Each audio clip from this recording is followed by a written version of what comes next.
Hey everybody, I wanted to check and see if my cabin air filter needed change, so I decided I'd just make a quick video on how to change it. So this is a 2008 Accord, but this procedure is the same if you have 2002 on up.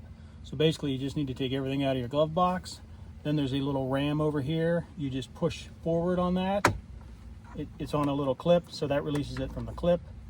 And then you just reach up on the top of your glove box, each side, give it a little squeeze, and it lets your glove box drop down. Now right back in here, I'll show you with the camera here in a second, but this is where the cabin air filter is located, and there's just two tabs on each side. You squeeze those in. Actually, maybe I don't even need to move the camera. And it slides right out.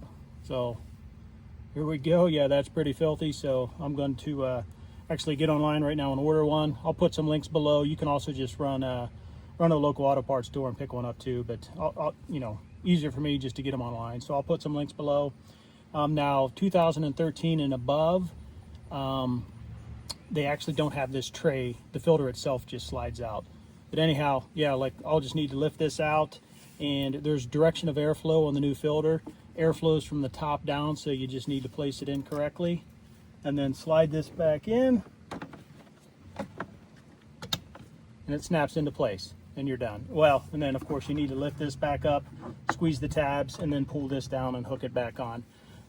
Once again, 2013 and above, the filter itself slides out. There's just a cover over that, the filter cover. So anyhow, hope this video helped.